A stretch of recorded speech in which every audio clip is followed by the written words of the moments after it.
Football world cup round আপে আমরা কথা বলতে চাই যে ম্যাচে 2-0 গোলে মেক্সিকো জিতেছে নাকি যে ম্যাচে 3টা রেড কার্ড হয়েছে সেটা নিয়ে।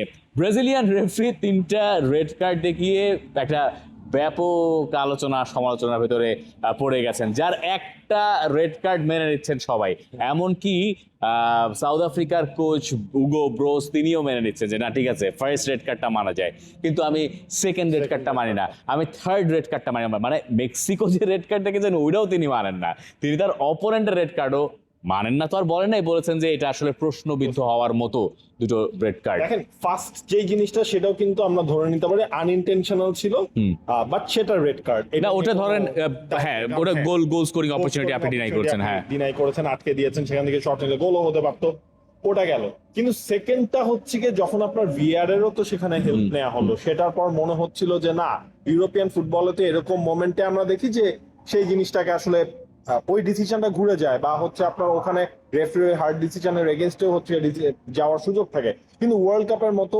আসলে এটা আমরা আসলে দেখলাম না, তখনই এটা নিয়ে আলোচনাটা শুরু হয়ে গেছে। সেকেন্ড যে রেড কার্ডটা দেখানো হলো সাউথ আফ্রিকার প্লেয়ারকে, সেটা কি আসলে যুক্তিসঙ্গত ছিল কিনা, বা এটা তো না দিলেও হতো। হ্যাঁ এক্স্যাক্টলি, মানে পরেরটা তো আরো বেশি না, মানে মেক্সিকোটা। সো এই রেড কার্ডগুলো নিয়ে খুব অনেক বেশি কথা হচ্ছে, এইটাই আসলে টুর্নামেন্টের স্ট্যান্ডার্ড সেট করে দেবে কিনা এরকম একটা সংশয়ের পরে গিয়ে আমরা দেখলাম সাউথ কোরিয়ার ম্যাচটা, এবং ওই ম্যাচেও কিন্তু একটা ঘটনা আছে, যদিও ওটা ভিএআর কেন্দ্রিক একেবারে, যে সুচের হেডারে যে গোলটা বাতিল হওয়ার পরেই তো আসলে কামব্যাকের সূচনা সাউথ কোরিয়া করলো, মানে মোমেন্টাম শিফটের যে ব্যাপারটা। সাউথ আফ্রিকা আসলে 11 জন নিয়ে খেলেও খুব যে সুবিধা করতে পারছিল ব্যাপারটা তেমন না, মানে মোমেন্টাম শিফটিং আসলে ওই ম্যাচে হয়ই নাই একরকম বলতে গেলে। কিন্তু ওই ম্যাচের পরে মানে আমরা তো রাউল হিমেনেজকে নিয়ে অনেক কথা বলেছি, দুটো কথা হিমেনেজকে নিয়ে না বললে বোধহয় এই আলোচনাটা আসলে অসম্পূর্ণ থেকে যায়। 35 বছর বয়সে আপনি 46 নম্বর গোলটা করলেন, এবং নিজের মাঠের বিশ্বকাপে মানে হিস্টোরিক আজতেকায় এইটার একটা গভীরতা আছে।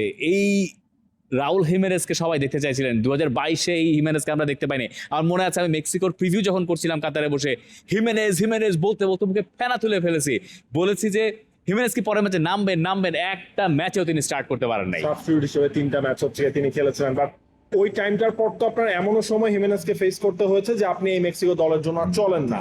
সেখান থেকে তিনি তার নিজের দেশের বিশ্বকাপে শুরুর ম্যাচটায় তিনি এ ধরনের একটা গোল করেছেন, তার দল জিতেছে। এইটা হচ্ছে কি হিমেনেজের অনেকগুলো আসলে মেসেজ ছিল, বা তার যে স্ট্রাগলের কাহিনীগুলো ছিল সেটা এখন হচ্ছে কি সবাই জানতে পারছে। এটা হচ্ছে কি একটা কামব্যাকের ঘটনা। আবার আপনি আরো একটা জিনিস, মানে সুযোগ কাজে লাগানো কাকে বলে সেটা দেখেন। ফার্স্ট গোল স্কোরারের দিকে দেখুন, কুইনালস, তিনি একটা সময় খেলতেন হচ্ছে কি আপনার কলম্বিয়ার এজ লেভেল টিমে। এরপর তিনি সেখান থেকে যখন কলম্বিয়া ন্যাশনাল টিমের জন্য ওয়েট করতে করতে কোনো ডাকি পাচ্ছিলেন না, তখন তিনি কিন্তু বিয়ে করে তিনি হচ্ছে মেক্সিকানে শিফট হয়ে গেছেন, এবং এরপর কিন্তু তার সুযোগ এসেছিল কলম্বিয়ার হয়ে খেলা, তিনি সেটার মেনে নেননি, বা সেই সুযোগটা তিনি নেননি। তার জন্য এই কামব্যাকটা দেখুন, ন্যাশনাল টিমে খেলতে একটা ফুটবলার কি পরিমাণ আগ্রহ থাকে, এবং সেটা তিনি প্রমাণ করলেন। এবং আপনার বংশোদ্ভূত যদি আমরা বলি যে, বা সিটিজেনশিপ চেঞ্জ করে ওয়ার্ল্ড কাপের উদ্বোধনী ম্যাচে গোল করা প্রথম ফুটবলারও কিন্তু আসলে তিনি হয়ে গেছেন। এবং এটা শুধুমাত্র চেঞ্জ না তো, মানে বিয়ে করে চেঞ্জ মানে করা, নাগরিকত্ব মানে পরিবর্তন এটা একটা ভালো একটা সিস্টেম। আমরা কি এইভাবে মেসি রোনালদোকে ট্রাই করতে পারি? যাই হোক, আমরা ফাজলাম না, ওই ম্যাচে একটু ফোকাস করি, যে ওই ম্যাচের গল্পগুলো বলছিলেন, দারুণ স্টোরি। মানে এইটাই হচ্ছে ওয়ার্ল্ড কাপ স্টোরিজ, তাই না? মানে এই গল্পগুলো ওয়ার্ল্ড কাপ না হলে আপনি জানতেন কুইনানোস কই খেলেন, সৌদি প্রো লিগে খেলেন, আর আহলিতে খেলেন, মানে আপনি এটার খবর কয়বারই বা রাখেন, তাই না? খবর লাগলে আপনি খালি রোনালদোর খবরটা হয়তো রাখেন, বা আইভান টনিকে টপকে তিনি টপ স্কোরার হয়েছেন, এই খবরটুকু আপনি হয়তো জানেন। এর বাইরে আসলে কি আমরা এই ভেতরের গল্পগুলো জানি বিশ্বকাপ এলে 4 বছর পর, এই কারণে আমরা বলি এটাকে মহোৎসব। এইসব স্টোরিজ আসলে ওয়ার্ল্ড কাপকে জীবন্ত করে তোলে, এবং দেখা যাবে যে কুইনানোসকে লোকে এখন সারা জীবনের জন্য মনে রাখবে যারা এই ম্যাচটা দেখেছেন।